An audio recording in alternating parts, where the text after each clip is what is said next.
Olá pessoal, Pedro Júnior aqui. Hoje a gente vai falar sobre insulina, que é um hormônio muito importante para o nosso corpo e quase nenhum profissional da saúde dá ideia para a insulina, principalmente no que diz respeito a exames de insulina. Quando você come carboidratos, você tem um aumento no seu sangue de glicose. O carboidrato se torna glicose e há um aumento da glicose sanguínea. E com isso, você estimula a secreção de insulina pelas células betas do pâncreas, tá? E a insulina é um hormônio responsável por fazer com que você coloque a glicose que está no teu sangue dentro das células. Pode ser das células musculares, pode ser dos hepatócitos, que são as células do fígado, e pode ser também nas células do tecido adiposo, ou em outras células do seu corpo. Uma maior quantidade no fígado e também nos músculos. Essa glicose ela pode ser usada imediatamente para fabricar energia, que a energia do corpo você sabe que se chama ATP, mas ela pode ser usada também para confeccionar o glicogênio, que é uma molécula grande de glicose, né? Na verdade, uma corrente de glicose, uma coladinha na outra, para uso posterior.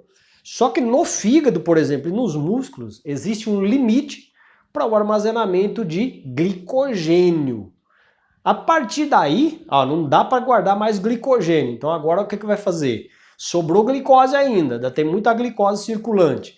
Bom, então vamos fazer com que essa glicose ela se transforme em ácidos graxos, que a gente conhece como gordura, tá? E esses ácidos graxos vão ser colocados no tecido adiposo na forma de triglicerídeos, que são 3 ácidos graxos emendados em um glicerol. É a gordura que a gente conhece. Bom, dando essa explicação rápida aqui sobre esse metabolismo, bem rápido aqui para você, voltemos para a insulina. Quando você ingere a glicose, quando você tem alta de glicose no sangue, você aumenta a produção de insulina, que faz esse trabalho que eu acabei de descrever para você. Em condições normais, de jejum, por exemplo, quando você tem uma glicose de 80 ou 90, geralmente você vai ter aí de 3 até 25, que é a normalidade estatística do laboratório, do exame. Ou seja, para o laboratório que faz o exame, se você tem uma concentração de insulina de 3 até 25 miligramas, é considerado normal. Mas você sabe, de 3 até 25 é bastante coisa. Dá 22 de diferença. Nesses 22 de diferença, dependendo do que tiver a sua insulina, a sua glicose, na verdade, você pode ter, digamos que, um resultado diferente de um do outro. Uma pessoa que tem uma insulina basal de 25, está no limiar posterior, acima, né, no limiar de cima do resultado do exame que diz que é normal. E uma pessoa que está com 3 está no patamar mais baixo, que também é considerado normal. Mas se você pega a glicose de 1, comparando com a insulina, você vai ver que a insulina de 3 e a insulina de 25, ela vai te dar uma resposta diferente, tá? É um outro assunto para outra aula. Quando há bastante glicose no teu sangue, as células betas do pâncreas vão liberar uma insulina que já está pronta, tá? Essa insulina, ela já fica armazenada ali no pâncreas para esses fins. Comeu carboidrato, aumentou a glicose, é liberado dentro de 3 a 5 minutos essa insulina, que chega a ser 10 vezes mais do que aquele estado basal que eu falei para você aqui agora. Então imaginemos que a sua insulina basal fosse 10. Quando você come um carboidrato e aumenta bastante a glicose do teu sangue, essa insulina sua pode subir para 100 ou até mais, ok? Isso nos 5 a 10 primeiros minutos que você comeu isso. E ela vai se manter mais ou menos nesses níveis por 10 minutos a 15 minutos.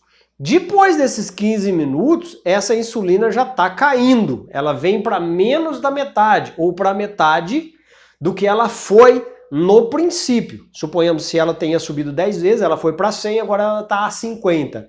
Depois de 15 minutos, que houve toda essa maquinária de percepção da glicose, o pâncreas libera nova insulina, que é a segunda etapa de liberação de insulina, que pode chegar a níveis mais altos ainda do que a liberação primeira, porque você tem um pouco ainda da insulina que foi liberada da primeira vez, e agora o seu pâncreas vai liberar mais insulina.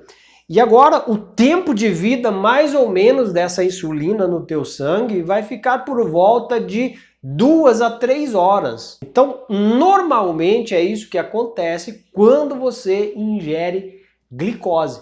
A produção do pâncreas vai ser estabelecida de acordo com o que eu acabei de falar para vocês aqui. Lembrando que o que eu estou falando para vocês aqui está no livro de Fisiologia Médica de Guyton e Hall.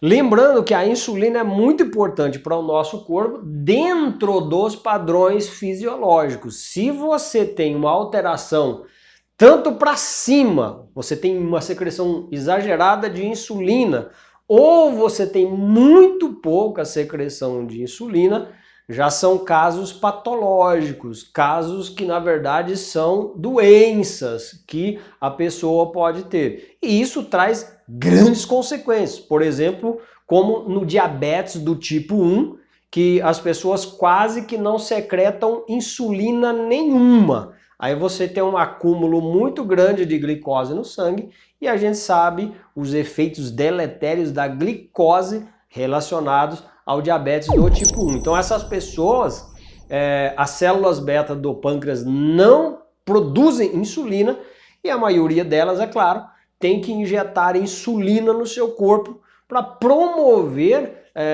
todos os benefícios relacionados à insulina de uma pessoa normal, né? Mas a gente sabe que ultimamente as pessoas estão usando muita glicose, estão comendo muita glicose. Isso está atrapalhando muita gente no desenvolver da sua saúde, ou seja, estão gerando doença. E isso, de algumas décadas para cá, ficou pior ainda. A insulina também, ela é um hormônio que inibe a ação da lipase hormônio sensível. O que essa enzima tem a ver com a gente, com o metabolismo?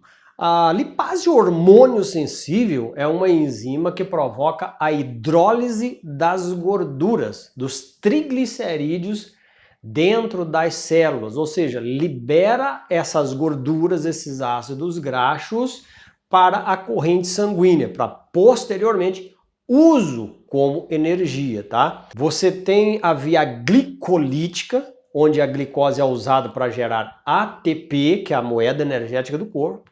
Sempre que eu falar em energia, eu estou falando em ATP. A sua célula só conhece uma forma de energia para usar, para suas necessidades diárias. Se chama ATP, tá? Trifosfato de adenosina. É isso que é energia. Tudo que você faz, as atividades todas que você faz, inclusive quando você está dormindo, que seu coração tem que bater, seu pulmão tem que respirar e todas as outras ordens que são dadas pelo seu cérebro para te manter vivo, como temperatura e mais algumas coisas, isso depende de ATP. ATP é a energia, moeda energética que você deve pagar para você sobreviver. Então, isso é ATP.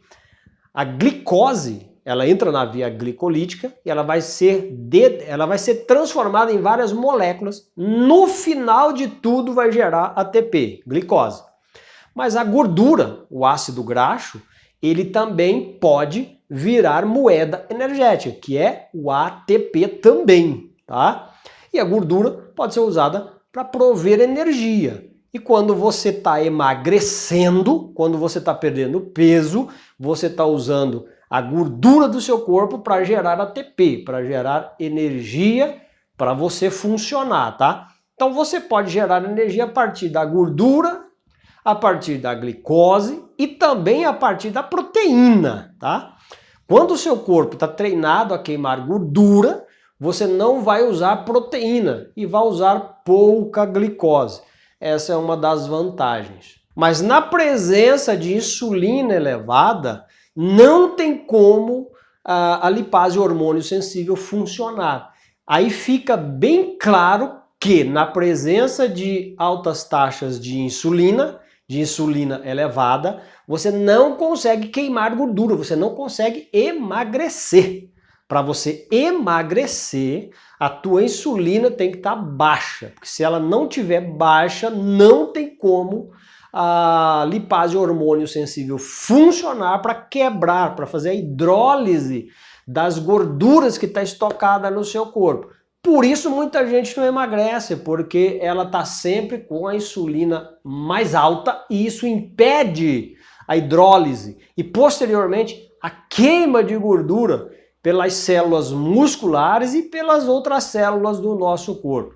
Daí dá para entender por que muita gente tenta emagrecer e não consegue. Então é isso aí, esse foi um vídeo explicativo aqui a respeito da insulina. Tem muitas outras informações sobre insulina que eu vou fazer também. Vou fazer mais vídeos sobre a insulina. Existe muita coisa interessante e muita coisa, digamos que deletéria, que eu tenho que mostrar também a respeito da insulina, porque a insulina não é só um mar de rosas, ela tem também os espinhos. Então é muito interessante essa coisa aí ser mantida nos níveis adequados. E a maioria dos profissionais não está nem aí com insulina.